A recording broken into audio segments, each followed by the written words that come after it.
Ask the Podcast Coach for November 22nd, 2025. And I'm hitting the button. There we go. Ready to podcast.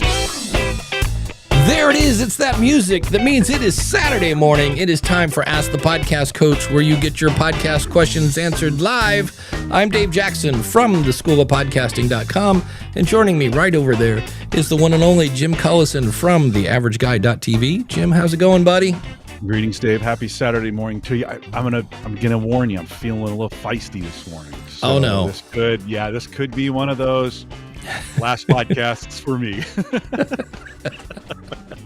Jim said something so controversial. Yeah, it was. Be careful. Just be careful. Anyway, so happy Saturday morning. Well, maybe it could be. Have you had too much coffee this morning? Oh, I haven't had enough. Maybe that's the problem. Let's get some more in the cup. You're hangry. Yeah. And, of course, that coffee pour is brought to you by our good friend Mark over at podcastbranding.co. If you are a podcaster, and you got to remember that they're going to see you before they hear you, and Mark makes great-looking artwork. He's done pretty much the last 4 or 5 shows I've done. He's done the artwork for it, and he's going to sit down with you one-on-one. You're just not going to get that from some person on Fiverr, and he's going to listen to what you're trying to accomplish with your brand. He's going to make sure that it matches the tone and the vibe. If we're going to try to sound young, he's got good vibes, and he's going to set the vibe for your show. And the beautiful thing about Mark, he was on a group call because he's an awesome supporter, and was helping people with their artwork last Wednesday. It was awesome. And he's a podcaster, so he understands podcasting and just has great instincts, and he's a super great guy. And so when you're ready to look great, there's only one place to go, and that's podcastbranding.co or .co for those that are, alphabetically challenged. Big thanks to our good friend Dan Lefebvre over there, based on a true story podcast.com. This week, 377 Feud. I'll just read it because it's super good description. He says, the first season of FX's Feud chronicles the turbulent making of the 1962 thriller Whatever Happened to Baby Jane. Over 8 episodes set against Hollywood's fading golden age, Feud focuses on the simmering resentment between aging stars Bette Midler, no, not Bette Midler, Bette Davis and Joan Crawford, 2 different actresses. On-set clashes over performance and camera work in the film's premiere. Check it out today, based on a true story podcast.com. Dan, thanks for your sponsorship. Yeah, Bette Midler and Betty Davis, slightly different. Just a little. Different. Same, but different. For me, Bette Midler will always be the Rose, and her singing Stay With Me, Baby. I love when I call it singing blood. That's such a great performance of her in that movie. But the big news this week, of course, is free hosting for everyone. So apparently, if I go to like Dairy Queen now, they'd be like, and here's your peanut butter parfait. And tonight, here, we're tacking on, here you go, have some free hosting. It's just like everybody's doing it, man. And so in this case, there are 2, and I love the one. RSS.com is adding a free hosting. Now, it's somewhat limited. So keep in mind, most free hosting will have some limitation because otherwise you go out of business.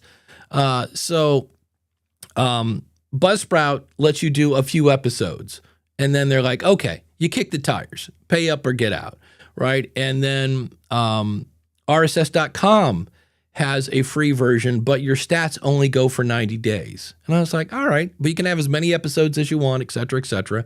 So that's a new one, and that's a media host. And I'm like, okay, if I'm looking for somebody to offer free hosting, I want it to be somebody who's been doing it a little bit. And Riverside added it. Now, to their credit, unlike, what's the one course? Kajabi. When Kajabi first came out, they didn't even know what a 301 redirect was. So if you wanted to leave because you went over there and went, hey, this is a course company and their podcasting service kind of is awful. So I went over and said, hey, how do you guys do a 301 redirect? And they were like, huh? And I was like, oh, that's not good. So to their credit, Riverside, if you move over there, they do have a 301 redirect. So if you move over there and go, ooh, this is not ready for prime time yet, then you can leave. So that was good. But I heard them on Pod News Weekly Review, and the Chris Stone says, I busted out the peanut butter parfait. Yeah, that is my kryptonite. Delicious. Oh, Delicious. it's, if you want to know why I'm overweight, 3 words, buddy: peanut butter parfait. Oh, I want to get one right now, just saying it. I'm like, I gotta go. I'll see you. Yeah, But give us a second. We'll be right back. But Riverside has bolted on, if you're paying anything over there. So if you have a paid, thing, because again, free hosting, not good. But what they did is they're thinking that, and it's cheap to a certain extent. Once you go over a certain level, Dave Jones was talking about this, that there are certain CDNs that they'll just throw in, X amount of bandwidth or whatever. He goes until you go over the tier, and then your bill goes from $10 to, 50 per show or whatever. But Riverside, they had Kendall. I don't know if I've ever met Kendall. She's the community manager. And keep in mind, she's the community manager. She's not the nerd that's writing the code. But James asked her what podcasting 2.0 features they were going to incorporate. So transcripts is a podcasting 2.0, feature. And hey, Riverside has those. And Riverside has, I believe, chapters and things. Yeah, none at this point. It's very much an MVP, the minimal, what is it again, Jim? Minimum viable product. Yes. So they've done enough to get you going, but it even sounded like at this point, and again, I have not seen it, so maybe I should just shut up, but it sounded like they're adding the ability to see how many downloads you get per episode. And I went, ooh, if that's not even in. Now, if you're a person that's on Riverside and you're trying to save $1 and you don't want to pay Buzzsprout or Captivate or Libsyn or whoever, and you don't care how many downloads you got and you don't care about pretty stat, it's hosting. But I also go, they're not IAB compliant. They're not, they're just, your files are going to download. Yay, there you go. And if you're like, oh, cool, finally maybe a true video podcast solution. Because right now, if you want video, a true video podcast with an RSS feed, it's Libsyn, it's Blueberry, or Podbean. That's it. Nobody else touches video because your price goes up by about 4x, if not more. If you're doing 4K, 10x, it's a lot. So I would just say, and the thing I found out is that I was listening to the Podcasting 2.0 show, and I'm going to talk about this on the School of Podcasting, I think, because it's important to know people don't understand Podcasting 101. And on one hand, you're like, yeah, the listener doesn't need to. Okay, but the podcaster does. And the fact that what happens is somebody will go over and they'll try Podbean, and they go, not really my cup of tea. So then they'll go over to Buzzsprout, and they'll resubmit their show to Apple again. So now they're in there twice, once on a Podbean feed, once on, and then they'll go, I'm going to go try. And Dave said there was one show that had 7 different listings of the same show. And so if you are switching from one host to a next, there's nothing really wrong with that. Just realize you're probably not going to bring your stats with you. Even if they say they're going to bring your stats with you, not really. You don't resubmit your show to Apple. You take your original feed and you redirect it. And then what happens is when, let's say, Apple Podcast, and I'm listening to Apple Podcast and you're on Podbean. So Apple Podcast goes over to Podbean and knocks on the door. Hey, any new episodes from Jim? And it goes, oh, hey, Jim's not here, man. Jim moved over there. Jim's not here. So Apple goes, oh, I'll make a note of that. And just think of this when you go to the little country store, or maybe it was a cash checking place, and you go, because I can think of one. They have a big sign on the front of their thing that says, "We've moved to Stowe." So the next time I go to the check cashing place, which for the record, don't use a cash checking. That's a racket. No, yeah. Do not. No. But if I would then go to Stowe the next time. So in the same way, the first time Apple goes over to Podbean and Podbean goes, he's not here, man. He's over on, Captivate. Well, the next time Apple Podcasts fires up, it goes to Captivate to look. That's the redirect. And so it's one of those things where if you don't know what you don't know, you end up competing with yourself, all sorts of, it's not like the end of the world. It's just messy. And for the people that are managing these databases, Apple and the podcast index, it's just a mess. You just leave a big trail of mess. So keep that in mind. And of course, if you're going to talk finances, Ralph is going to chime in.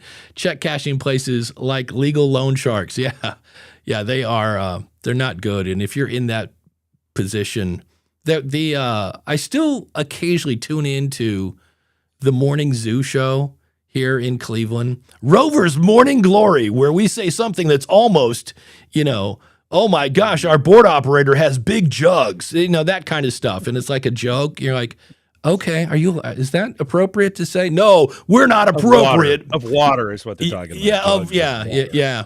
So it's always stuff like that. And they had a whole thing where the one producer kept going to check caching places. And I was like, and then they made fun of her. And I was like, that seems to be the thing on radio. Like, we're just they have one guy on the crew who's just weird, and all they do is make fun of how weird he is. And I'm like, well, that's entertaining. Well, listen, radio's gone syndication, right? I mean, most of the shows, there's very few local shows left anymore.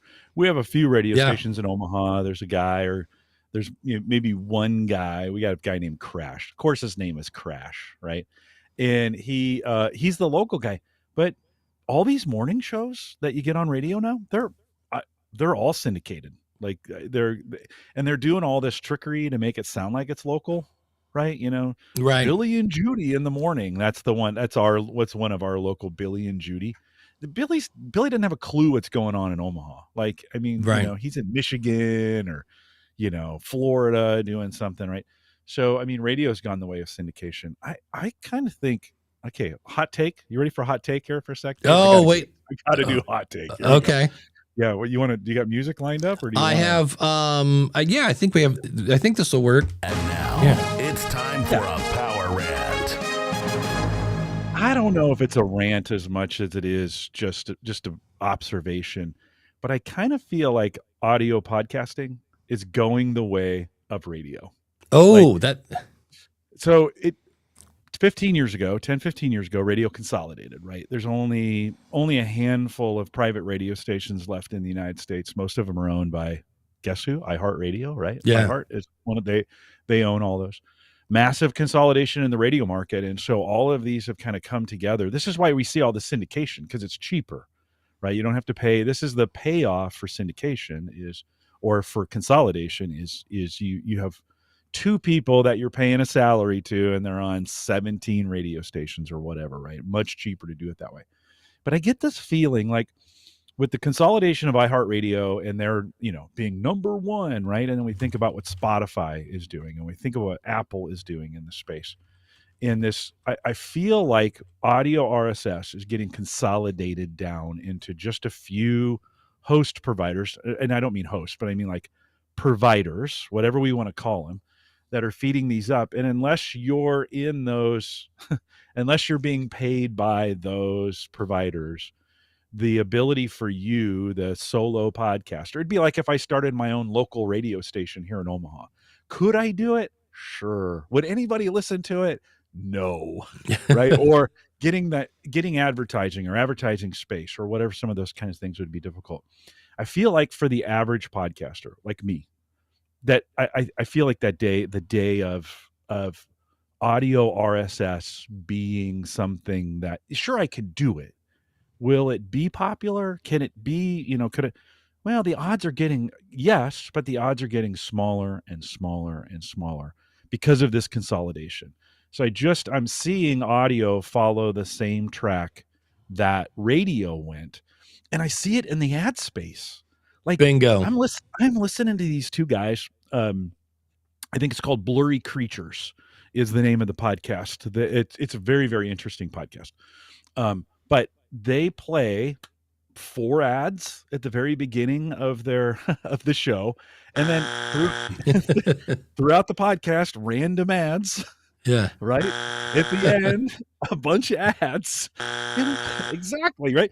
It's radio. Like they could have gone to a local radio station and paid to get their. You know how you could do that. You can go to local radio stations and pay to have them. They could go to pay and have their same kind of thing, right? And so it's. I feel like we're losing the distinctness. You know, when we started doing this, we're rebels and we're doing this. We're going to break the system. I feel like audio RSS has become the system. Like it's been swallowed up.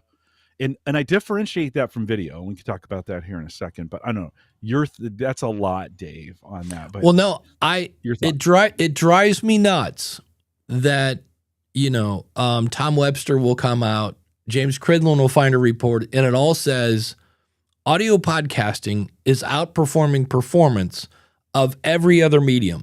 Like we have a more engaged audience, we have a more loyal audience, we are more trusted, and yet we're allowing advertisers to go, we're not going to pay that much to be on your show. Yeah, it's a race to the bottom. And so every show I know that is solely dependent, like they're feeding their kids on advertising, has either A, added another show, so now there's something on Saturday and Sunday where there didn't used to be. It's a special bonus episode. No, it's called My Income Went Down because I used to get paid $30 CPM and now I'm getting paid $18. There's that. Or it used to be this quick break is now not a quick break anymore. It's now 3 ads where it used to be 1, to where I just go, I feel like the HBO show Game of Thrones. There was a part where there was this guy, this big monster guy, and he had to hold the door so the bad people couldn't get in. And he kept saying, "Oh, the door, oh, the door, oh," and I'm like, I just want to scream, hold the door, man. Don't race to the bottom. But then the podcast company, somebody integrated, well, Libsyn was the first one that had dynamic stuff. And so that led in the door to dynamic ads. So now here come the $3 to $7 CPM ads. So this is the remnant sale. And, now you can make money from day one. And it's just like, ugh. So I've looked, radio is 30 to 33% ads. And it is not here's the thing. When I often go, hey, let's go see what the Morning Zoo is doing. Cause I get to another thing, their video. A lot of their stuff is now video first. And I'm like, that is not great radio when you're going, oh, look at that. Oh, look right there. He's doing. I'm like, that does not make great radio. But I'm watching it. And half the time when I go, let's see what they're up to. What do I see? A screen that says, we'll be right back. And what's really dumb is they're not playing their audio, like whatever the ad is on the radio, they're not playing on the video. And I'm like, I would call that missed opportunity or something. I don't know. Maybe it's a licensing deal with the music and the advertising. I don't know. But I've been screaming for years, please don't turn podcasting into radio, because there's a reason. Go ahead. To me, there's a reason why podcasting became so popular in the early days. We were all like, this is amazing. It's not that everybody was talking like this on radio. It's that it was oversaturated with ads. It was plain just BS, chit chat, who cares? The only thing that remotely really worked, at least in Cleveland on drive time, was a guy that wasn't playing by the rules. His name was Mike Trevisano, and he would explain how bad the Browns were and how they were stupid and this and that. And then he'd get on a rant, and where his producer is like, Mike, you need to go to a break. We're about 5 minutes over from the break. You need to get, and he'd be like, I know I'm over. I'm in the middle of something. We'll get to ads. And what he would do is he would go on, and then they would play literally 7 minutes of ads because Mike missed the last ad break. But he didn't care because he was kind of a rebel. And they got bought by iHeart or Clear Channel, and Mike had to fall in line like a good boy, and his show became pretty, like. My favorite was, and I never will understand this, you would tune into the Mike Trevisano show, and the first literally minute and a half was the Mike Trevisano theme song. And then he would go to break, and they would come back and play the theme song again. I'm like, if you would quit telling me that it's the Mike Trevisano show, Mike could actually get to the mic. Like I tuned it. Can we hear Mike, please? Is Mike there? Hello. Is anybody? Can we get Mike to the microphone, please? It was crazy. So yeah. Yeah. Listen, as podcasters, we have this ability to create something special. And you know what we've done? We've created radio. Friends, you are mimicking radio. You're just doing, you're stop using your nickel ads that you think you're going to make a ton of money off of and you're not, to ruin your podcast. Quit it. Get the junk out of your podcast. Go back to being who you were or who you are, maybe who you were and who you are. Go back to being who you are and make an authentic, genuine product that people will want to listen to. Right. And listen, I know some of those people need those ads, and then sometimes those ads work. But for most of us, stop it. Just stop chasing the freaking ads. Like, stop doing it. I was listening to this one. I'm just like, this is unbelievable. Friends, like, we have an opportunity to be genuine and authentic, and listen. And you can call us hypocrites. We have ads in the very front here, but we have host read ads. There are people who come and listen to this podcast. They're friends of this podcast. It's part of our community. Like, they're priced right for what we're doing. That's, we do the wheel in the middle, right? Okay. But again, that's community driven stuff. Quit telling me about freaking mattresses and athletic greens and better help. Oh my God. MeUndies. YouTube's out of control on these things, right? You're like, friends, when we started this, we had the opportunity to do something very, very special, and we've ruined it, right? This is our fault. We ruined it by chasing money on this thing. And that doesn't mean there's things you can't do as a part of it, but stop acting like radio, friends. Stop it. I'll give you an example. So we have, Mark as a sponsor, and we have Dan. Both are relevant. Because Dan does a great show. If you want to hear how to do a great show, go listen to Dan's show. That's a guy that's doing podcasting for a living. And then you got Mark, who everybody here, it's relevant. Now, if I was starting off the show, hey, this show is brought to you by Dave's Nose Clipper. Do you have nose hair? I've got a clipper. I'm sorry, ladies, you don't have. No, that's not the way it works. I found a relevant sponsor, because I'm with you. I'm like, look, I know we all have mental health issues, but if I hear another BetterHelp thing, I'm just like, now sometimes it really, like Jordan Harbinger does Feedback Friday, and these people send in the most jacked up stories of things that are happening in their personal life. And so almost every answer ends with, and get some help. You know what I mean? It's like, so I'm like, all right, that's relevant, but it's tricky. Yeah. Dan, speaking of Dan, says there are more ad marketplaces now. I think that drives a lot of this. And for sure. It's easy. It's easy. And that's and the then problem. It's easy. He said, it's like that candy. is it. Yeah. I'd be curious what percentage of streaming platforms are now, such as Netflix and Hulu, have increased the number of ads too. Here's the thing: when I watch YouTube, because I have my Dave platform, and then I have my Podpage platform. And when I go to our YouTube channel and play, I'm here to tell you, every time I hit play on YouTube, it's an ad. When you're not, we don't have a premium YouTube thing. I do myself. And I'm amazed at how many ads are on YouTube, because I remember the reason I pay whatever it is, $10 a month for YouTube Premium, is I couldn't take it anymore. It's can we get a second coffee pour? Sarah brought her cup in. Oh, we could do that. Sorry to interrupt. Look at the steam going off that. That's beautiful.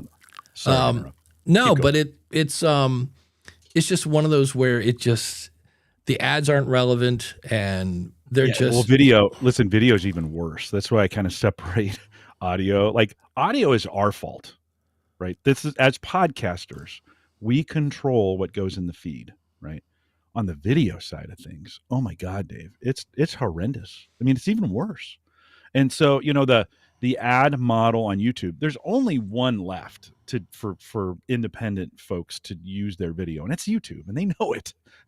Right? You can listen. You and we're not getting on Hulu. We're not getting on Netflix. We don't have the opportunity to do those kinds of things. in video RSS is still kind of a joke. Like, I mean, I use it because I had some listeners ask for it, but that's not really doing anything. So, YouTube is the only one left. And if you want to see like an advertising, I can't even say the word here. Yeah. You're like friends. So it's just, it is, I don't know. I look at the current state of this and we're back to the 80s when television controlled everything and radio was locked down and there wasn't a lot of other options, and the creativity kind of sank to the bottom, and I think we're still in a spot. We're still in a special spot. We can pull this thing out. Like, I think as podcasters, we can pull this thing out. It's still not, they haven't shut down RSS, right? The internet's not going away. There's some great ways to do this. But I think it's going to take us, and when I say us, I mean that's all of us as podcasters, acting differently in the way we make our podcasts, and the way we talk about our podcasts, and the way we do our podcast here in the future. And we bring back some of that kind of specialness that it had, 15 or 20 years ago when we started this, and make it special. I mean, make it you. Don't try to be Rogan. Don't try to be whoever, stop it. Be you. Jim, I want to give you a quick test, because the other thing is, I think people are under the delusion that if you just talk into a microphone, you can grow an audience. And that kind of works if you're a celebrity. We'll talk about that. But here, I'm going to give you like 5 seconds to look at this screenshot, okay? So here's I'm looking at YouTube, and I see the top one there, Louis Osborne, yada, yada, yada, right? So I click on that. What are you expecting to hear? Looking at a thumbnail, the top thumbnail is what you're talking about there. Right. So do you know who that guy is? No, I don't know who that is.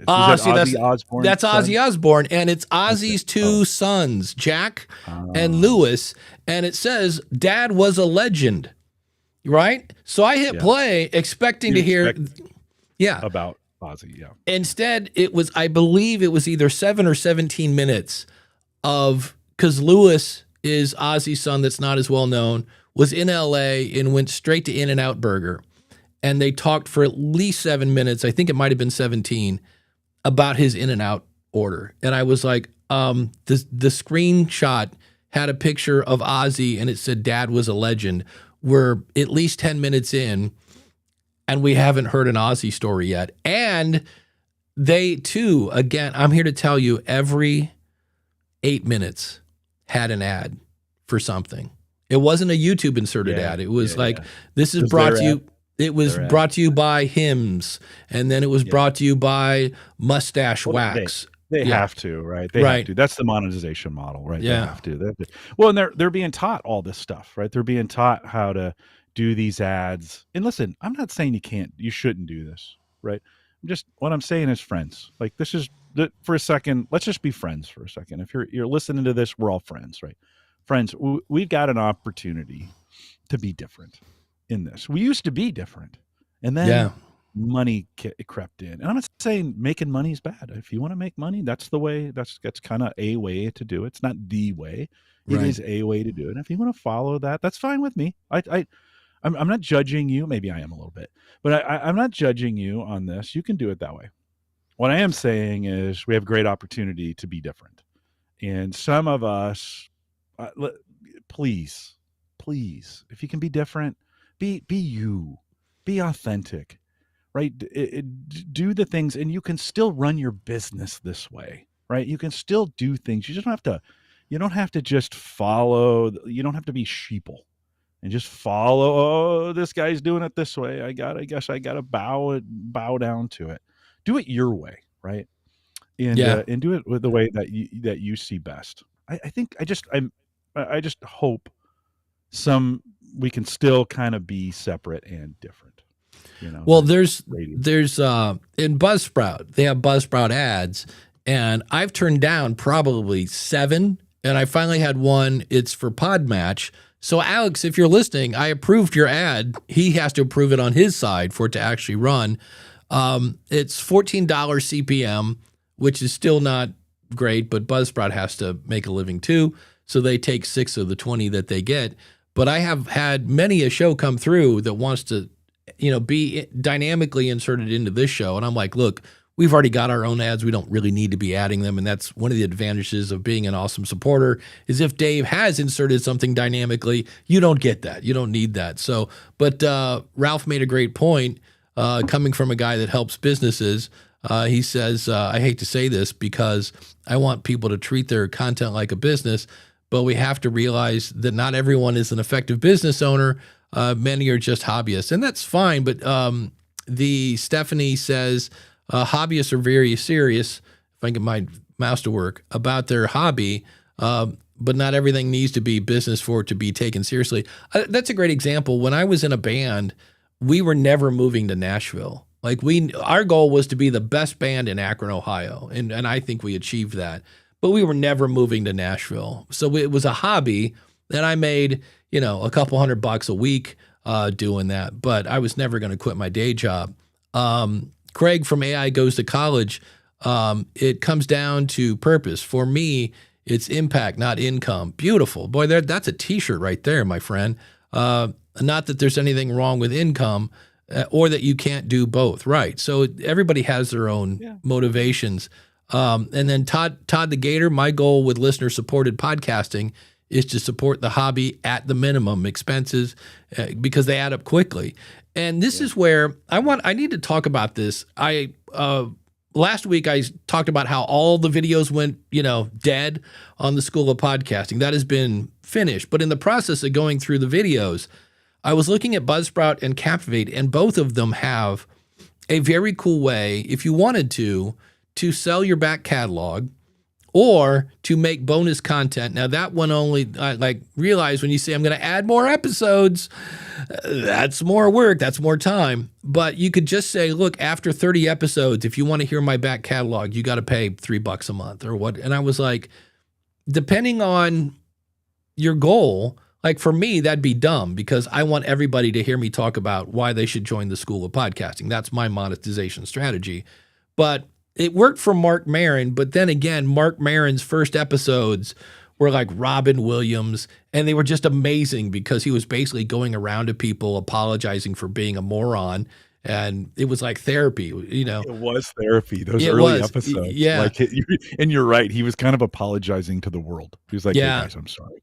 Yeah, sorry, I'm not really that big of a, yeah, but Ralph has a point here. He says people need to stop, basically whoring themselves out for a few nickels. Yeah, that's to me. I'm like, because I've had offers, and I'm like, yeah, I'm not gonna put that in front of my audience for $1.50. I'm like, thanks, but no, I that's not a big enough return, and I want it to be relevant to my audience. And then Todd brings up a good point. How about an interview on a late night talk shows are only 15 minutes total, spread across 3 ad breaks, and they're awful because it's completely safe for TV. So it's like, Jim, I heard you went to Spain over the summer for your vacation. And then Jim will say like, oh man, my kid. Great story.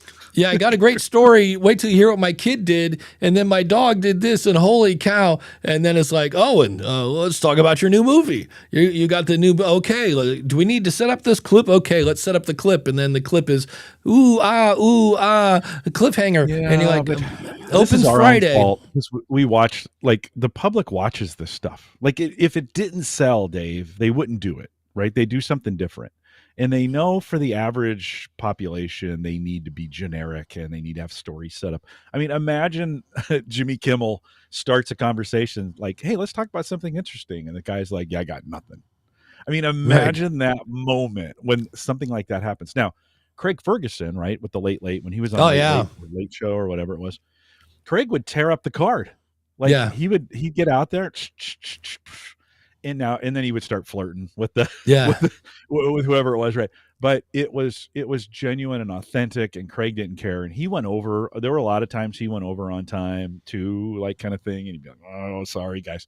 He was kind of irreverent about television. Now he decided to leave, and I don't know if that was his decision to leave or if television was like, "We're gonna crank down on you," and he just decided like, "Hey, I've had enough." But This is the thing. Like, so it's great. Listen, that's the formula they need to have to make that stuff survive, right? But then don't you, when you have a guest on your show, have you say this all the time, have the same thing that, you know, the junkets are doing. Like, ask them interesting questions, like have conversation that you couldn't have somewhere else. Like, be interesting in that setting. Be a good interviewer. Listen, like, Yeah. let them talk. Go long if you need to. Like, some of those things that we can do in podcasting. Don't feel like you've got to, you know, don't feel like you got to over prepare. Well, maybe you do need to over prepare. So you ask something different than they do. So it's a great opportunity for us to you know, to be different in like Congressional Dish, right? When that came out, sitting down and reading through these, like, nobody was doing that. Right. You know, it wasn't like there was 1,000 podcasts of people reading bills that were going into law, right? And so providing this amazing service and then conversation and commentary around it was a new and a very, very interesting thing. It's been very, very popular. Yeah. Awesome supporter Jody Kringle says, I have a question. I ask every guest at the beginning, but after that, we just keep the theme and see where the conversation takes us. I actually like that. In fact, I will be on podcast 411, which is a bucket list for me. I'm like, all right, the original podcast about podcasting. And I said, I had to go back and think about it. I said, because I know you're going to ask me, what is my first computer? And he's like, actually, that's not the first question anymore. He goes, that made sense, you know, 5 years, 10 years ago, when people were saying, oh, I put together a Linux box or something like that. He goes, I could tell how nerdy to get by that first question. And now it's, what was the first podcast you listened to? So I think it's kind of fun to have the opening first question be the same. And then from there, go to that, as long as it's, you know, relevant and it leads to a story, which Rob's does. You know, what was the first podcast you ever listened to? And I was like, well, I downloaded this software called Juice, and out came the voice of one Adam Curry. You know, so Chrissy says, for creating great grooming dogs, I do a 20-minute episode. I run ads for my own stuff, a mid-roll and a post. Yep, there you go. Well, the whole thing, I mean, I've mentioned this before, the book behind me, Profit from Your Podcast. If you buy that from me, I make, I believe, $12. Now, if I was getting really good CPMs on the programmatic side is, you know, 0.005, because it's $5 per 1,000 downloads. I would need 2,400 downloads to make the same amount as one book. So what's easier, selling one book or getting 2,400 downloads? So, you know. Wait, you wrote a book? I wrote a book. Yes. Actually, really? You wrote a book? Back in 2020 even. Amazing. Yes. Yeah. I never heard of that before. Yeah. People should pick that up. Yeah. Is there a website they can go to? They profitfromyourpodcast.com/book, now available as an audiobook. So, and I still want to do it just to see it there. But when you put it on Audible, oh, look at that. Jim's got his own copy. That's a beautiful thing. Within arm's reach here in the studio. That's how, have I read it? No. Who's got time for that? Reading so archaic. Well, I have a book. I have many books on my Kindle that are like, when I get some free time. Read the book. Maybe during the show, goals for crowdfunding. Remember that the goals of your crowdfunding should be, anyways. Yeah, but Jeff says making good questions are hard. I'm always working on making better questions for the show. If you watch Hot Ones on YouTube, Sean Evans, it's amazing. If I was going to do a drinking game for Hot Ones, you would have to drink every time somebody went, whoa, that's a good question. Because what he does is he goes back and finds out what high school they went to, and then he will try to find people that like grew up with them. And I forget the one guest, but he went back to like one of their I think it was a musician, and he went back to like one of their very first bands, like when they were 16. And he was like, I haven't thought about that in years, you know? And so you get stories that you don't get anyplace else, along with the fact that apparently these wings are really hot. And the fact that the fact that they can't think while you're asking them these rather. We bought those sauces and tried them. You know, you can, oof, yikes. Yeah, those listen, that's That's genuine not acting. stuff. Yeah. That is not acting. They are Well, sweating for real. I forget the actor's name. He's on Hulu. He's in the Running Man right now, the movie. And he sweats. He says, I love he has his own hot sauce. He goes, but it makes me sweat. And the guy looked like James Brown by the end of the thing, man. He was just dripping in sweat. It was crazy. Like James Brown is associated with just dripping just with sweat. A ball of sweat. Like Well, what's great about James is that he'd be out on stage, the band kicks in, and James is like, huh, ha, and like 20 seconds in, he's just like, did James take a shower? Like during the bridge? Take me to the bridge. And he comes back, hey, ha, ha, and he's just a dripping wall of sweat. I'm like, so good. Hardest so working true, man though. in show. So he is. Yes. Yeah, he is. Yeah. And then, I love James Brown. Is he still with us? He is not with us, and his family fought like cats and dogs over his estate. That was one that was not pretty when he died. They're all like, no.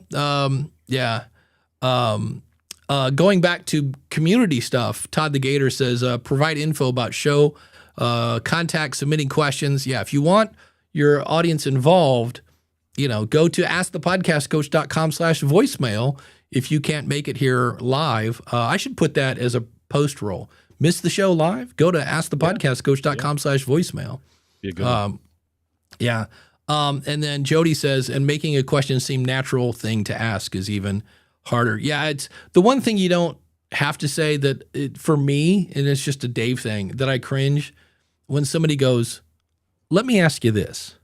Or I got another question. I'm like, just ask the question. Like, you don't have to say, you don't do that at the dinner table. You're like, hey, Uncle Joe, let me ask you, you just like, what was it like when Grandpa did the thing? It's like, you don't, if you want to keep it natural. I was thinking you were thinking like the folks who want to give you 25 minutes of context before they go, hey, I want to ask you a question, but let me give you a little context around it. And then there's like 25 minutes of context and then they ask the question. I do that, except I cut it out. Because I'll be like, Jim, I know you work for Gallup and they are the survey people. And then I know when you're there, it's the thing. And you have like thousands of people listening to your show. And then I finally go, so when you do this, what was it like? Like my audience doesn't need to hear the backstory. A lot of times when I'm editing an interview, I'm not editing the guest. I'm editing me. I'm like, my audience, let's just get to the question. They don't need to hear me think through it. Yeah, Stephanie says you have to see Eddie Murphy do his impression of him. James Brown hot tub, gonna get in the water. Hi. Yeah. I loved so good. I did. That is the new thing, by the way. If you're an actor and you used to be popular in like the 80s and 90s and you were really popular, how do you kind of make yourself relevant again? You do a documentary about how great you were. Yeah, I watched it, the whole thing that makes me mad about Eddie Murphy is you see how funny he is, and you're like, yeah, so get back on stage and make me laugh. Like, you're funny. Quit, so, Ralph says, get rid of the filler words. Great action item for today. Well, that's tough on this show. We're live, and I am a machine when I'm live. Jeff C. says, I'm doing all the things wrong, according to Dave. Furiously taking notes and crying in my keyboard. Wait, what are you doing wrong? Your show's great. I love your show. And he's making up lower thirds as the show's going live. That's the one that always amazes me. I'm like, wait, he has all these cool things. And so it's a good show. I like it. Let's go thank our awesome supporters while I'm sitting here going, well, let's talk about, I'm not sure next. So where did the thing? Yes. Okay. So yes, our awesome supporters are awesome. They are dwindling. Unfortunately, we keep losing them. So if you're a person that's been thinking about becoming an awesome supporter, prices start at $5. You don't have to do the $20 deal. And look, it's the holidays and, some people are losing their jobs. No shame. And thanks to everyone who's ever been a supporter. If you recently left, I do not hate you. I thank you for the support you provided. But for those who have never supported the show, it's time to step up. So please do askthepodcastcoach.com/awesome. And this slide will be definitely changed because I don't have contentcreatorsaccountant.com on here for Ralph. That's his new thing. And I saw this morning. I finally found it. It's in PowerPoint. I'm like, where is this that I need to update it? So this will be much more, and you'll see where this list got shorter. So, and for me, Patreon is horrible at notifying me that people have left. I just happened to log in and clicked on the latest notifications, and I was like, oh. So, but if you're listening to this and going, hey, that Dave guy seems to know what he's talking about, well, go over to the School of Podcasting and click on the join button and use the coupon code COACH, and that'll get you access to courses, coaching, and community, and a whole lot of fun. We had a really great talk yesterday. Every Friday we do group coaching. And if you've already got a show and it's not growing maybe as fast as you want, check out podcasthotseat.com and get some honest, constructive feedback so you can keep doing the things you're doing good and maybe those things that need a little polish. And when you go to Ask the Podcast Coach, you're looking at Podpage. If you want to try Podpage, go to trypodpage.com. And if you need more Jim Collison, and hey, who doesn't, then go over to theaverageguy.tv and check out his show, Home Gadget Geeks. And it's time for our awesome supporter of the week. And you will see where, after looking at Patreon this morning, there are less people on this wheel than there used to be. Thus, and remember, it doesn't matter if you sign up for $5, $10, $20 a month. You get a big shout out when you join up. And so you could be like Ralph from the Content Creators Accountant, or Chris from castahead.net, or Greg over at Indie Drop-In, or Shane, or anybody else on the wheel. We thank you for your support. We're going to click shuffle to make it fair, and we'll click on go. And the week is it's a member of the School of Podcasting. I know that. It's either going to be Ralph or Craig. Craig from AI Goes to College. If you are you don't have to be like a professor, but they do approach, AI in the education space. But you'll learn a lot of stuff just about what's new and what's exciting in AI. And if you check it out at AI Goes to College, it's a podcast and it's a newsletter as well. So you can check that out. Thanks for being an awesome supporter. And if you're sitting there thinking and you're like, well, if this show has saved you time, or we saved you money, maybe we saved you headaches, maybe we kept you educated, and you were going to jump on that Riverside hosting thing, and maybe you're like, I think I'll let them get the bugs out first. You can be an awesome supporter by going over to askthepodcastcoach.com/awesome. And thanks to all who are doing that. And Jim, here's a fun question. It turns out podcasting is harder than I thought it was going to be. This was from what? I was like, wow. This is from Do Major 1576. There's a username. Says, lately I've been feeling like podcasting is way tougher than people make it seem. Well, here's the thing. It depends on who you're listening to, because there are definitely people that are like, hey, just talk into a microphone and money will fall from the heavens. But he says the recording part is easy, but keeping episodes consistent, finding topics, and staying motivated when numbers move slowly, that is the real battle. For anyone who's been doing this longer, how do you keep pushing through the slow phases? And before we answer that question, we have to, if I find my right sound effect, it's in here somewhere. Honest, it's this one. I released my first. Except that's not it.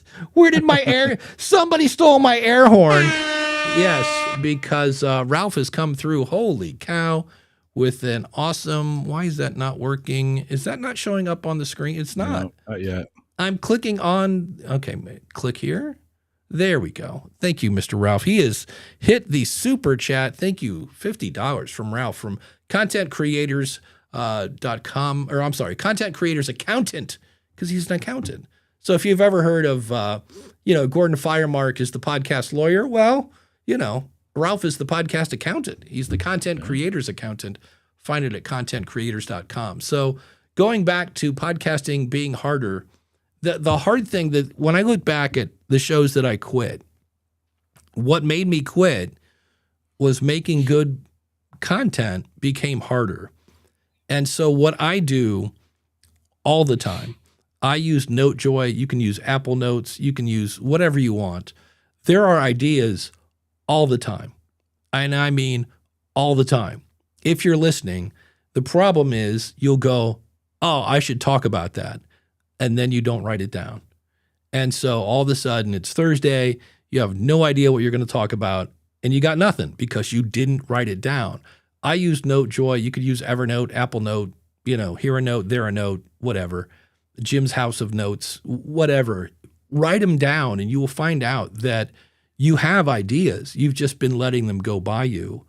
And the other thing I do is I am on Reddit a lot. I'm in Facebook a lot. I am hanging out with my potential audience, seeing what they're talking about. So for instance, like this guy's like his question is a question like that's content for this. So Jim, in the home tech space, how do you kind of keep up with what's new and exciting and that whole nine yards? Yeah, I think it's easier if you, for some people. Yeah, that is the key. There's no one answer, right? But staying disciplined to, if you have to schedule folks, pick a day a week, Sunday, Monday, whatever works for you. Carve out a couple hours, maybe one or two, and then just start sending invites. Hey, I'd love for you to be on my podcast. Don't copy and paste. Don't spam people, right? Some of that from that standpoint, but sending and getting things scheduled. I find for me, Dave, I get excited when I have a schedule coming up. Like when my schedule's full, I'm more motivated, right? When I'm looking at a spreadsheet that there's no values in them in the cells, and I'm a little bit like, this is a little bit harder to get going. So I force myself into, once a month, I kind of say, okay, Saturday afternoon, I'm going to fire off a bunch of invites. What's amazing about that is then those replies come back in and I start getting folks scheduled and I get some momentum. And you're like, oh, okay, this person booked here. Oh, maybe I should reach out to this person. And so I kind of like try to leapfrog my invites. I've got a little bit of positive energy going on when somebody replies back and says, yeah, I'll be on the show. Awesome. Take that positive energy moment, leapfrog it into another one. Okay, who should be the next person I invite? I used to blast them out, 7 or 8 at a time. And then the dates started conflicting. And then you're like, oh, yeah, sorry, I told you could be on this date, but I need you to move you to that date. And that got to be weird. Yeah. So I just do 1 or 2 at a time. I give them potential dates that are coming up. Hey, I'll give them a block section. Hey, I'm booking for the next quarter. You've got these weeks in here. Are you available? And when they say yes, you fill it in. And then I start filling in people around them. So when I get that positive feedback, and then I'm like, okay, now that I have that person, I can let me reach out to another person. The hard part about that is for me, anyways, is that if I don't hear back from someone, then the system breaks. Right? This is why you have to have a regular scheduled thing. Because then I'm like, oh, I was waiting for Jay Franzi to get back to me. I know Jay's listening today, so he always gets back to me. But the system might break, so you have to make sure you've got some kind of regularity in the system. Yeah, I got burned by technology. I had scheduled Matt Diamante, he's a great SEO guru guy, and I was really stoked that he was going to come on and do the Pod Page monthly meetup.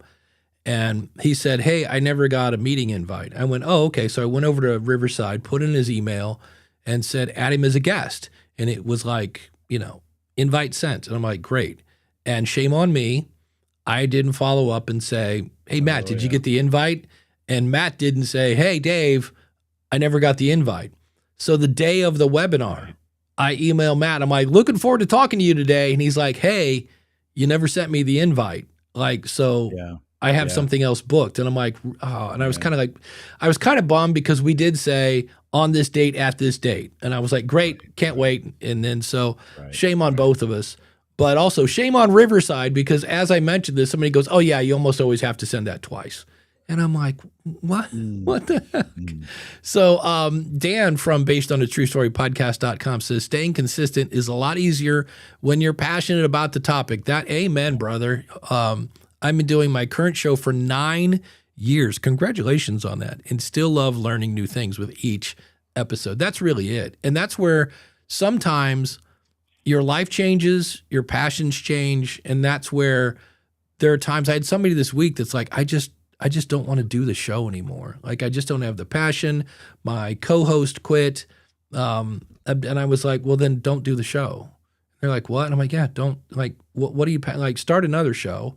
And I said, and get that up and going before you quit the old one. So you can tell people, hey, if you want more info from me, I'm now talking about this and I'm over there. I said, but if you really hate doing the show, like, life is too short. Holy cow. Craig from AI Goes to College says, I always do Riverside invitation and then send a calendar invite through Google Calendar. Yeah, and that's it. I just don't trust Riverside. Again, going back to, hey, they're a great remote recording thing, but maybe not so great on the scheduling thing. They've kind of tacked that on. But I'm going to dig deeper into Riverside. I have an account. Ralph says, I get great takeaways from this show. It's really impactful. Also saw you lately in the podcast morning chat. Hope you're enjoying it as well. Yeah, Ralph is now, DR's over there. DR used to be a regular over here on Saturday mornings. And I guess she's sleeping in, and she's now kind of what Mark does. It's an interesting strategy. It's a good strategy because you're never alone. Is he just has regulars. So now Ralph is kind of like the accountant guy, and DR is just another podcast. Well, not by just another, but I mean, she's a podcast consultant. So she does her thing. They have a couple people that were all involved in the Empowered Podcasting Conference, and they all hang out. I just can't get up at 7 a.m. to listen. But and I always, on shows like that, it's kind of weird because in a way, right, we're going to use our air quotes, like Mark is kind of my competition. He's a super nice guy and I like Mark a lot, but I don't want to go in, and if I went over there, I would just lurk. Like, I'm not here to, like, I want to just listen, kind of like this show. I just come over to listen. Dan says, I've had horrible experiences with those automated calendar invites. That's why I don't like Calendly, etc. Half the time, I never get the automated invite with a meeting link. Yeah. Jody says, going on 6 years here, I do hour-long interviews and split them into 2, so I have a buffer. Yeah, that's a great Jody. And man, I can see her face. How to get to a top 100 podcast. Oh, that's going to drive me nuts. She's blonde. I met her at Podcast Movement for the first time. Anyway, my brain's not going to come up with it. But she does, when she sits down to do an interview, they will do 2 interviews. So at the end, like, she'll say before you start, like, hey, we're going to do, in the middle of this, I'm going to say, hey, thanks for coming on. Realize that's not the end. And then after she thanks them for coming on, hey, it was great to have you. And then though, she'll say like, hey, Jim, thanks for coming back. And he'd be like, oh, I'm glad to be here. Well, Jim never left, but it's just an easy way to get 2 episodes out of one meeting. So she says, plus her topics are evergreen. So that might be one that if you ever wanted to do the Buy My Back catalog thing, the only thing that kind of makes that not a great strategy is if you have actual sponsors, because now you're limiting access. That's where the sponsors might be. Pick a strategy and go with it. But so she says, but by Would doing, you clear? go ahead. But she says by splitting those, one meeting into 2 episodes, it makes it easier for Jody. So go ahead, Jim. If you're going to do back catalog, that's an interesting idea. I mean, we've talked about it for a long time. I'm not saying it's a new idea, but like, how long would you wait before it goes into the back catalog? And, you bring up that interesting thing about sponsors, right? Like, what's their expectation if you have them? What's their expectation? Listen, if you're using dynamic ad insertion for this, they don't care. Nope, they're not listening. Don't worry about it. You're absolutely fine. But, I was thinking, like, in our show, where we have very active supporters, what would be the expectation before that went into the catalog and got charged for? And then would you take the ads, because you're charging for your back catalog, would you take the ads out? This is one of the things, like, easier with dynamic ad insertion than when you're doing host read ads. Sometimes our ads go on, they become a part of the show, right? And so, that's an interesting, I hadn't thought all the way through that, to think, like, what would I do if I was going to do back catalog. My tech show, nobody would want to listen. I mean, that stuff, it's been, we used to talk about Skype, back in the day, or we talked about Windows 7 was a thing when I first started podcasting, in the tech space.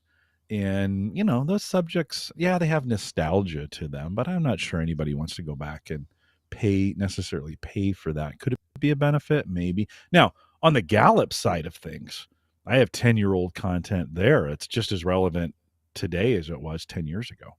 And so, that kind of content we definitely could put in a space, in a behind a paywall space to say, these episodes are available, only in our club space or whatever you're going to call that. So, it's an interesting, I've thought a lot about recently. I've thought a lot about taking Home Gadget Geeks and saying, let's just make it a club. And, if you want to listen to it, it's great. I mean, I know there'd be I'd lose a lot of listeners, but I also, it would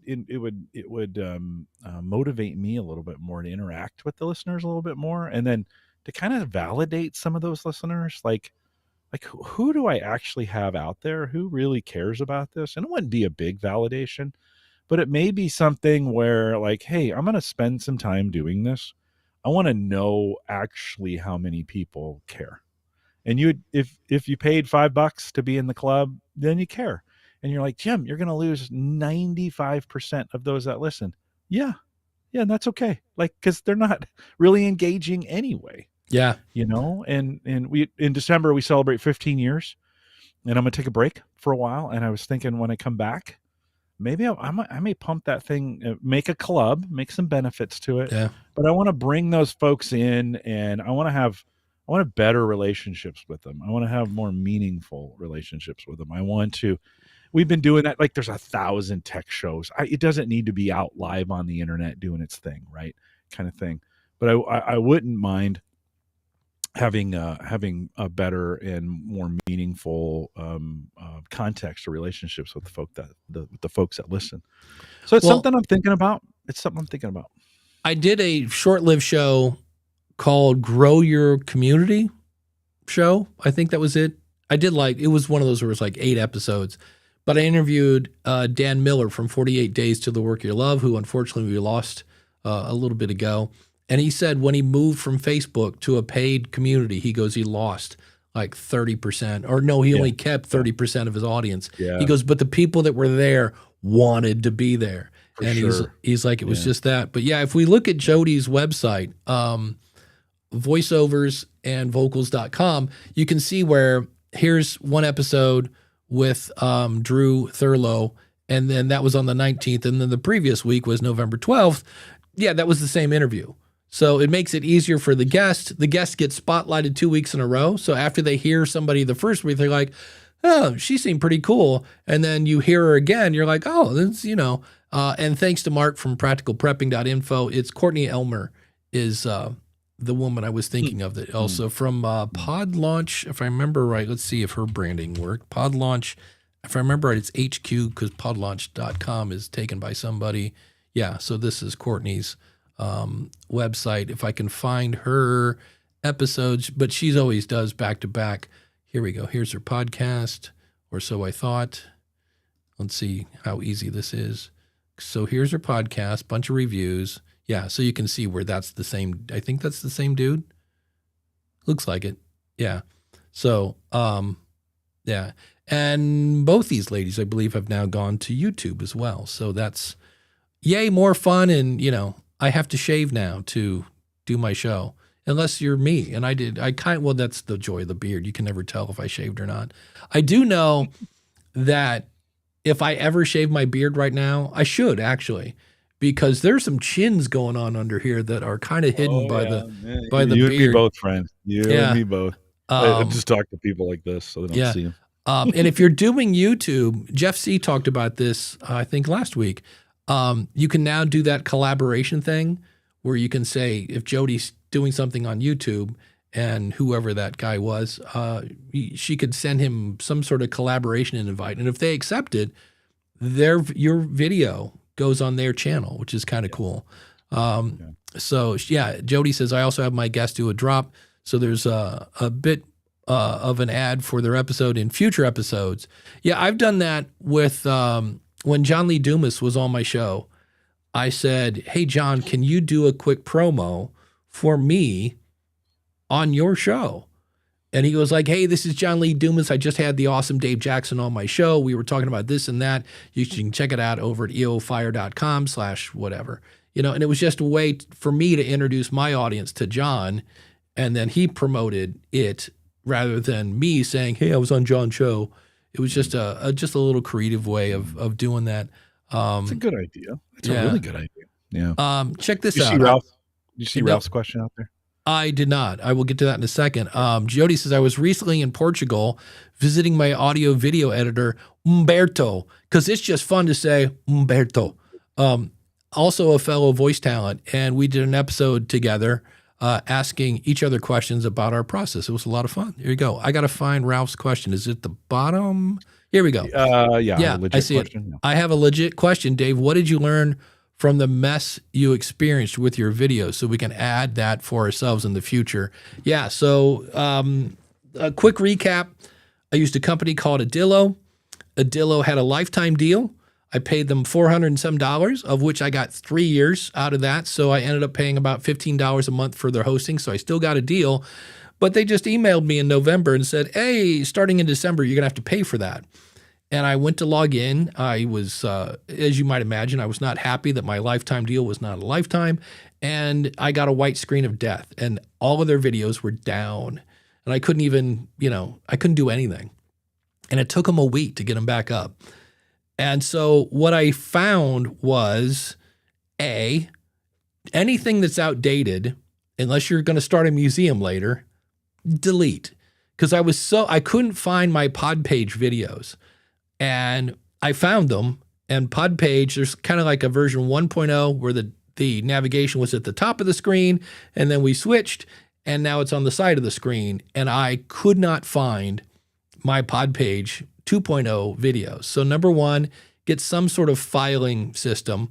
And I teach this all the time. So I was really kind of upset. And what happened was I used Backblaze as a backup. And Backblaze has a certain type of backup that's great for this kind of stuff. It's like it's dirt cheap to store them.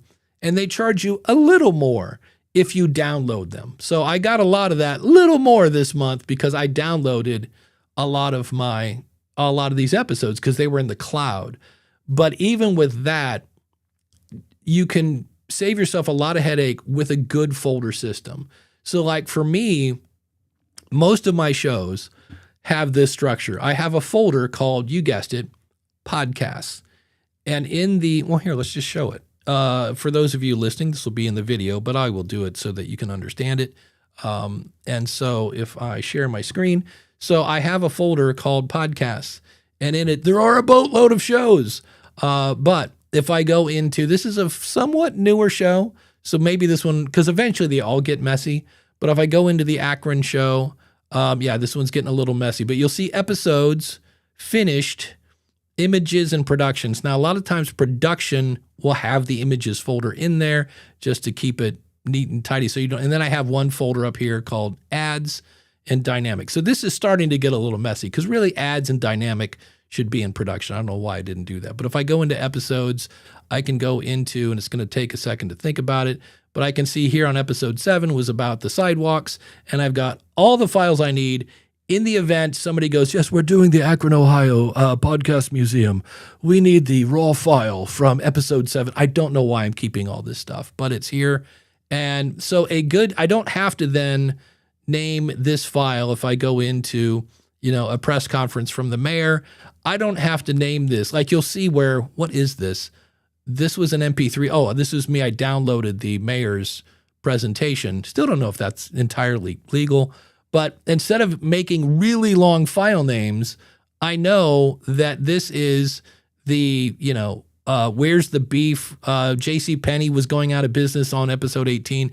By having folders that are named, you don't have to make these long names. And then by having somewhat of a if I go in here to podcast hot seat, right here, this one's nice and neat. Here's my production.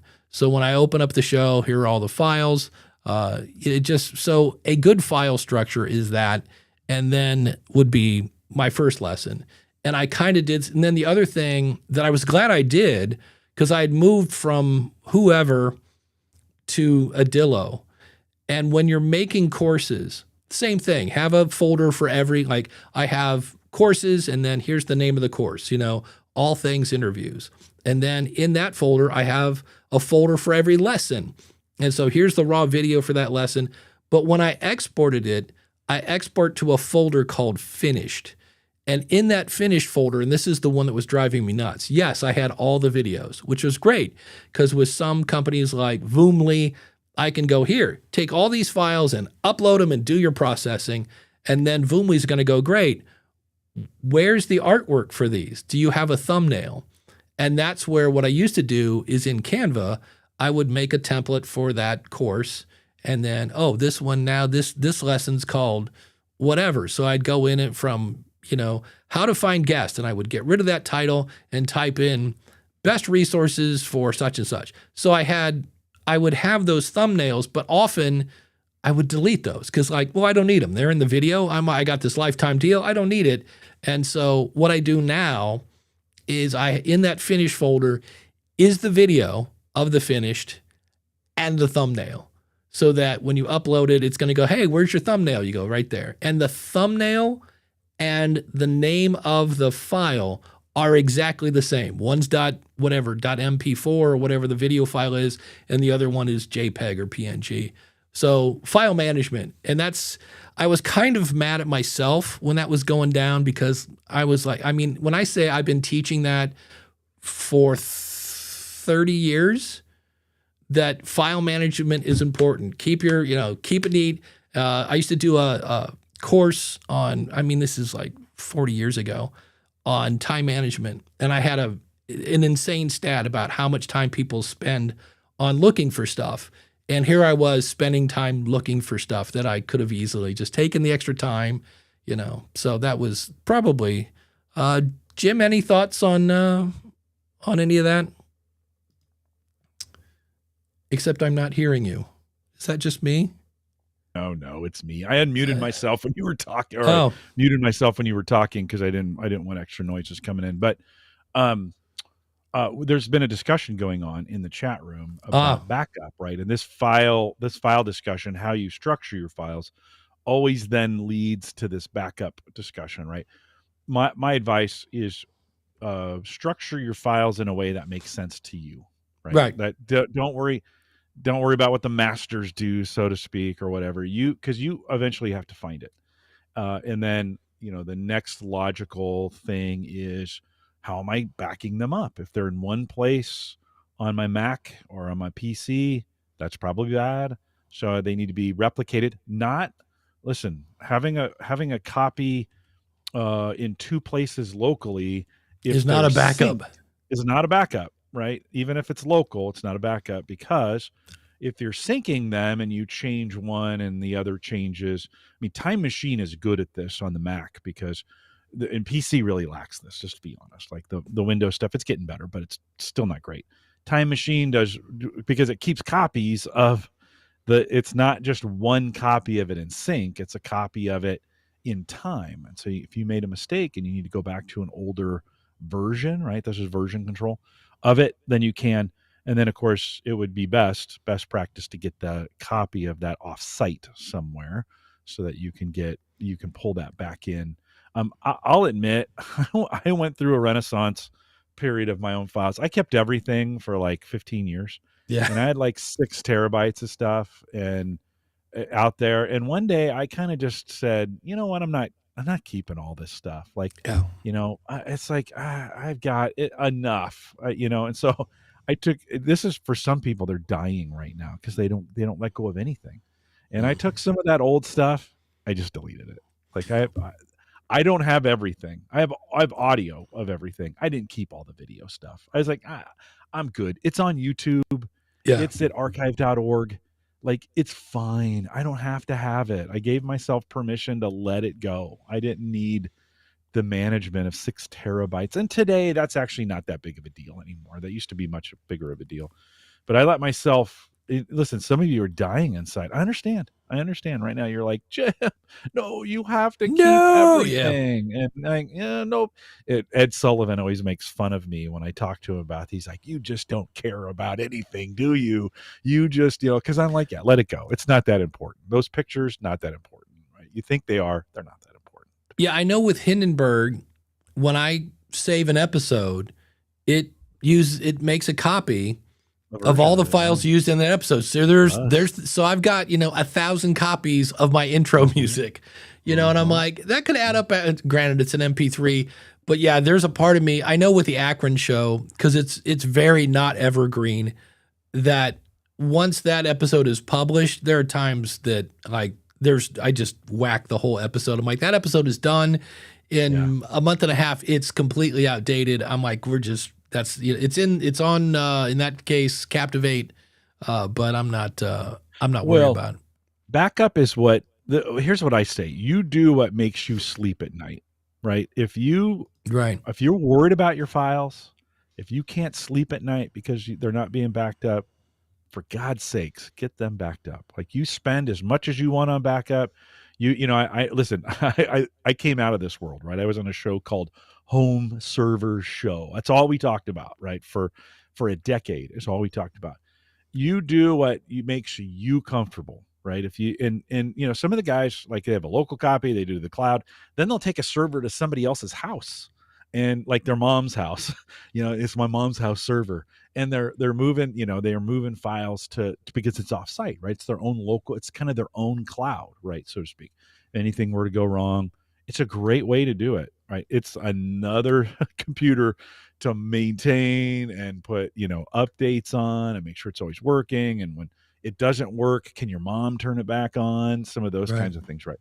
But I always say, you do what helps you sleep at night. And so don't let anybody, I'm not trying to shame you into deleting stuff. It's just what I got to a point where, like, I don't need all this overhead. I'm not going to be able to find it anyways. So I just deleted it. You do what's best for you. Well, there are times, like, I was talking to Rob about Podcast 411, and he said, he actually pulled his first 20 episodes down because they sounded horrendous. Right. They were done in 2004. And he said, I might bring them back because of things like Adobe Enhance and Sound Studio. He goes, there are tools now that are handy for cleaning up audio. He goes, so I might actually see if I can clean those up and use them. So that's something else to think of. It'd be a fun episode to hear, like, for him to play clips of those and then talk about what's changed since then. I mean, if you ever want to repurpose old content, there would be, I'd love to go back to some of those episodes where we're talking about Windows 7 and then, like, okay, what's changed? Like, and some things have stayed the same, so there's maybe some additional show content there still to be done. Yeah. We do have a question from Stephanie from nosyaf.com. Says, what do you think about podcasters sharing listeners' letters? Should we get consent before asking them to read it on our show? I always do. If it's a voicemail, I think my voicemail message says, be sure to let me know if this isn't for the show. Like, it's going on the show unless you tell me not to. But anything where they sent me an email, I'll be like, hey, I have a clip from Kim Newlove. Now, I use an app where you can send me voicemail and video and stuff like that. That's how I do a lot of my coaching. And she just did one on her front porch, and she let me know that it was kind of cool. She got recognized from her voice. And I was like, oh, Kim, I'm always saying podcasts lead to relationships and relationships lead to opportunities. And I go, this is a classic example.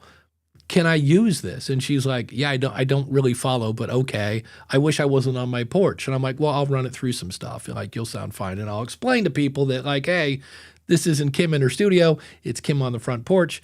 So yeah, I always ask, especially even if it's nothing, I'll 98% of the time I will ask. Like, if I mention James Cridlin on a Saturday, I haven't asked him because I just heard it. But I'm promoting a show. I'm saying it's Pod News Weekly Review.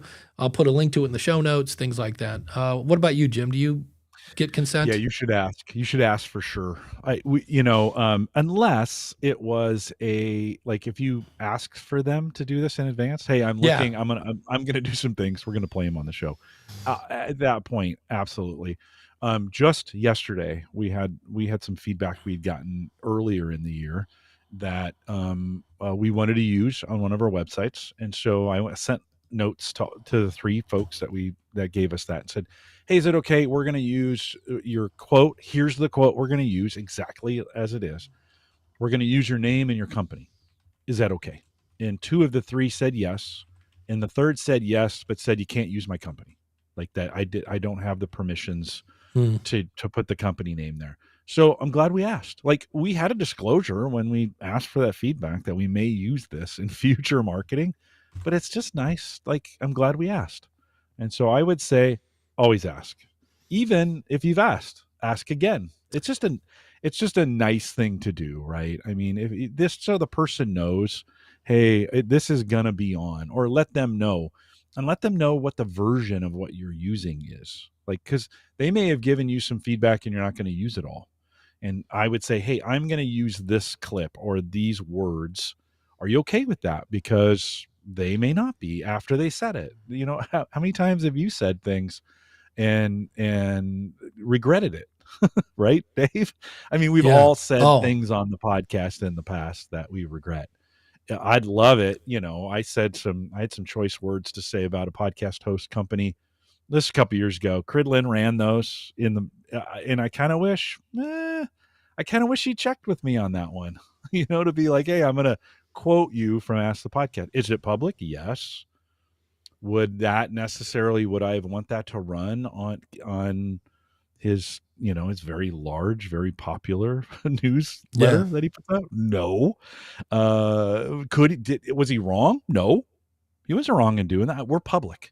This is public. What we do is public, right? This is it. So he wasn't wrong. I just, after I said it, I thought, you know, I had some choice words to say about Spreaker last week. Yeah. And then you're like, oh, do I necessarily want that on, you know? Yeah.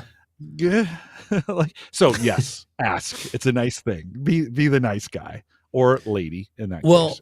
I should have had Ralph come in. We're almost out of time. Ralph did this thing where you can pay YouTube to promote your channel, and like, great, but any audience that they bring in, and Ralph, correct me if I have this wrong, any audience that they bring in does not count towards your audience when you're saying towards monetization.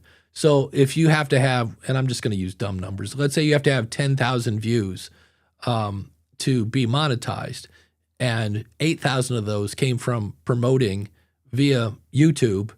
YouTube will not acknowledge the 8,000 views that they brought in, which to me is like, that's a giant red flag. But that's one where I'm like, I need to circle back with Ralph and go, did I get that right? It's kind of tricky that way. But yeah, Dan says, I remastered old episodes to release as classics with some of those newer tools that weren't around back then. Yeah. So, but yeah, I usually ask. And like today, I was going to play a clip from Kendall, I believe is her name, the Riverside community manager on James's show.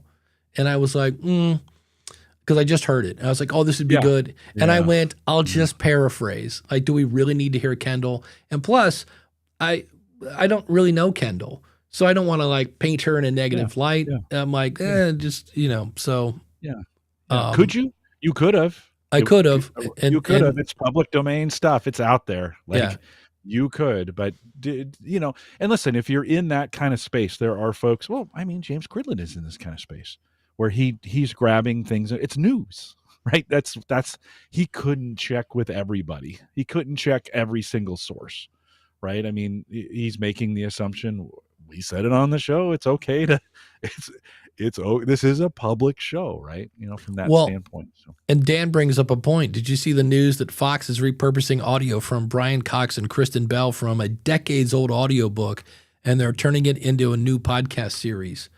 The actors were not happy because I'm pretty sure they were like, maybe podcasting wasn't as big or existed back then.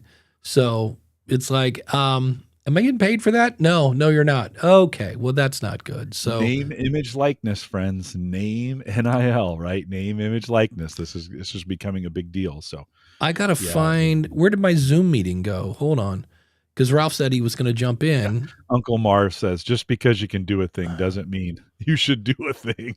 Yeah.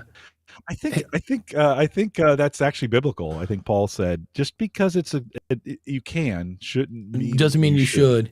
Yeah. Yeah. Ralph, if you jump into the Zoom meeting, if you go to askthepodcastcoach.com/join, we can get this straight from Ralph. There he is. So now it's the fun point of seeing if Dave can remember how to bring in somebody. So there is Ralph. Now here he is. So I add, say he is, come on, mouse. This is the part that I should edit out, but I'm not. So if we go to the 3-person layout, in theory, if we go, come on, there we go. Maybe. This is stellar audio, Dave. Oh, because he's guest 2, not guest 3. The one and only Ralph Estep Jr. from the Content Creators Accountant.com. So yeah, give me the skinny on the YouTube thing. Yeah, I'm not in my studio, but that's all right. Bear with me. So yeah, so I called them. Actually, I had a text message chat with them after our meeting yesterday, our lunching. What I found out is this: first of all, you don't get credit for short views as part of your listen time. That's first thing. Second thing, they do give you credit for all long form, even if you boost it on their platform. Where they don't give you credit for it is if you run Google Ads and the videos are stored in YouTube. So that's the disconnect. But then the big takeaway from all of that was the lady says, but just trust us because we've got the numbers. And I said, okay, well, I'm going to hit 100,000 subscribers probably later today. And I see the number of people that are engaging. I see and she goes, well, we can't do anything manually to intervent it, but it'll fix itself over time. I'm not sure I believe that, but that's what she's telling me. Interesting. Cool. All right, man. Well, thanks for clearing that up. Excellent. It is about that time. Jim, what is coming up on Home Gadget Geeks? And Jim is in deep thought because he's locked up. Did I get dropped? Apparently you did. Jim will be talking about, look at him. He looks really mad. Let me see if I do this. What do we got? Nope. Error ISO recording. Oh, good. The wheels are coming out. Look, he's like, that Dave, he kicked me out. Oh, he's mad. He's angry. Something. I don't know. But Jim, unfortunately, knocked off. Check out. You know what? You know what you'll have to do? You'll have to go to Home Gadget. And wow, now he's back. All right. Let's go to here. You're back. So what's coming up? We'll just pretend like that never happened. What's coming up on Home Gadget Geeks? Very nice. Dave McCabe, longtime co-host and host of Home Service Show, joined me this week on Home Gadget Geeks. We catch up a little bit. A lot of woodworking stuff, lots of CNC conversations. If you're into that kind of stuff, it's available right now. HomeGadgetGeeks.com. And on the School of Podcasting, at least as of right now, Mark pointed out that there are many times when I say, here's what I'm going to talk about. And then he goes, by the time Monday rolls around, you apparently changed your mind. But as of Saturday, I'm going to talk about, we all obsess over downloads, which is fine. Nothing wrong with that. There are many, many other ways to measure podcast success. So we're going to talk about other things, because there were things that I looked into and I was like, hey, my numbers are growing very slowly, but I found out other parts of other things are going up. And I was like, oh, I didn't know that. That makes me feel warm and fuzzy. So there may be other things you want to check. So thanks to Ralph, by the way, for the super chat. We appreciate that. Check him out at contentcreatorsaccountant.com. Thanks to Mark over at podcastbranding.co and Dan over at Base Only.